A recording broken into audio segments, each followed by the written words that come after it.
So you said worldwide. If you just took Western democracies into account, say relatively stable societies with relatively admirable forms of government, what sort of inflation rate are you looking at?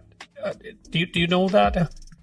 Yeah, I've done the numbers in the fiat standard. Okay. The lowest averages you'll see are in the US, Switzerland, Denmark, and Sweden, and they're about 6 to 7% per year over the last 50, 60 years. So that's really as good as it gets for fiat as a kind of average. So you're constantly, so you need a return of 6% or 7% just to keep up. Basically, yeah, and 7% is not nothing. 7% means you basically lose half the value stored in 10 years, and that's 7%. That's in the good cases. There are countries that have had an average of 200% because they had years in which the money supply went up tenfold. Over the past 6 months, psychologist Jordan Peterson has been joining in the Bitcoin conversation as he explores why the legacy financial system, along with fiat currency, is a hugely flawed system on the brink of collapse. Last month, Jordan Peterson sat down with Dr. Saifedean Ammous, an independent economist and author of the Fiat Standard. It's suffice to say he's a professor whose expertise lies in forms of currencies. Dr. Ammous breaks down why the current fiat system is so deeply flawed, and watch as it dawns on Jordan Peterson why Bitcoin is a better alternative. Also, only a small percentage of my viewers are actually subscribed. If you enjoy finance content, consider subscribing or liking the video. It's free and you can always change your mind. So let me see if I've got this straight. So money is an abstract store of value, and you always wanted to represent value as such. So something like the exchange of labor or the exchange of efficiency, something like that, and you can correct me if I'm wrong there. You have to use something to represent that abstraction. And the problem with that is that there will be people who have control over the representation rather than contributing to the value.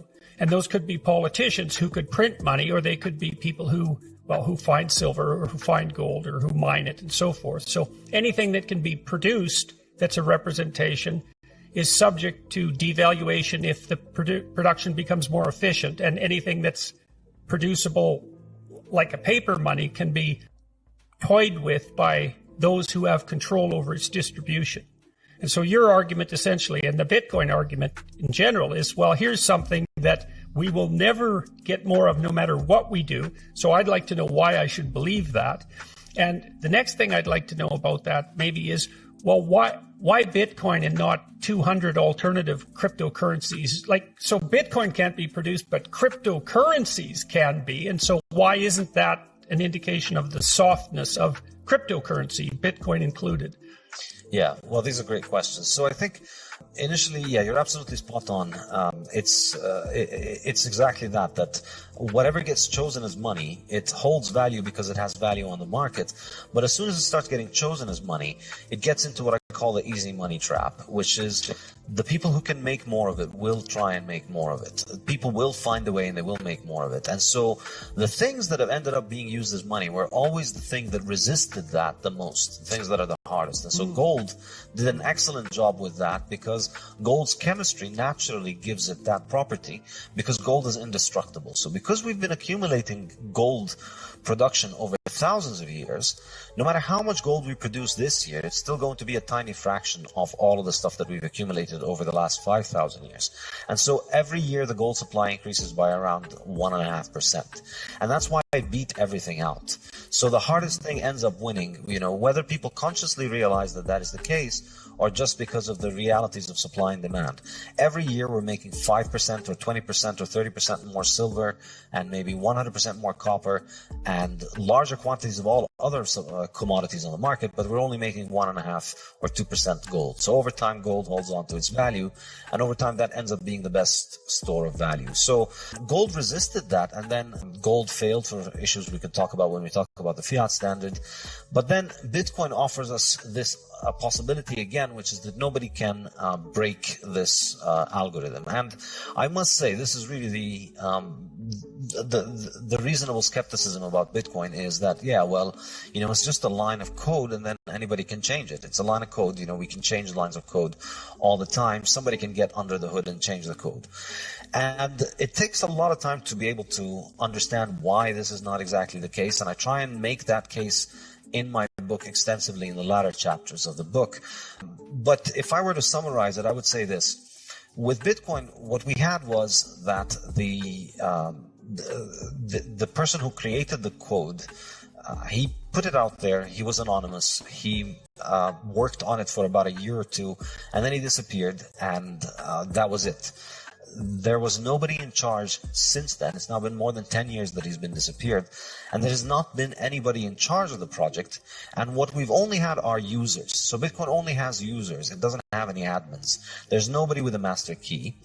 And we've, this is kind of the simple way of thinking about it, which is 10 years of this thing operating without anybody being in charge, and with everybody who tried to change the consensus parameters, the most important parameters of the network.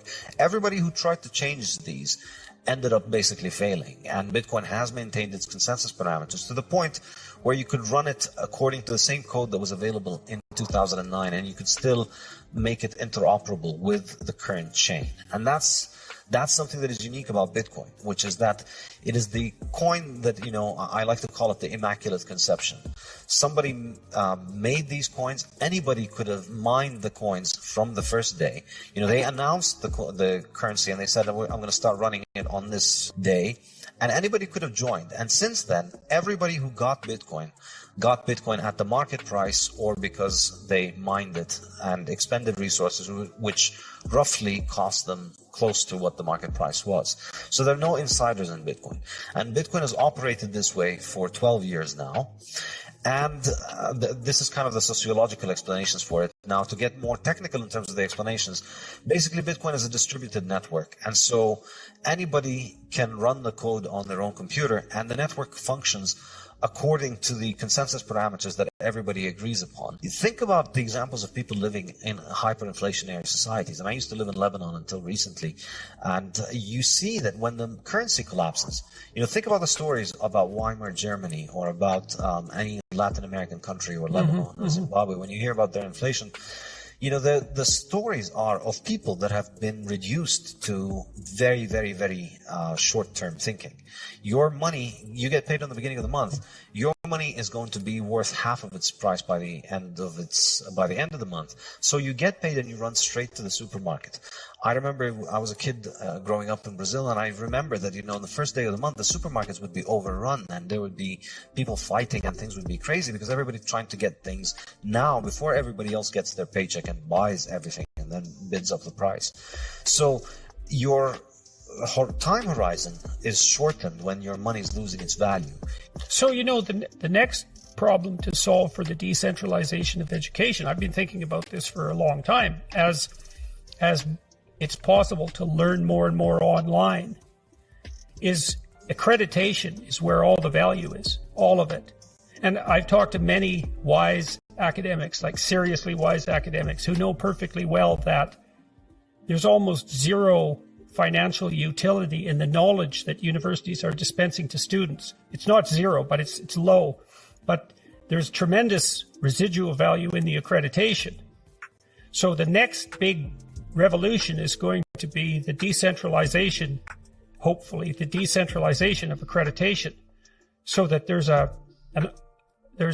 a way of providing verifiable accreditation. So I've been thinking about that. So to some degree, so you can imagine something like a set of exams where only 10% of the people who take them pass, or maybe it's 20%, that's bronze, 10%, that's silver, 5%, that's gold. You can retake the exams multiple times, but you keep it scarce. And so the accreditation, there's tremendous economic value in the decentralization of educational accreditation, because the content is going to be provided, right, by people like you, perhaps by people like me. That's going to just keep happening. And that's going to find its own market.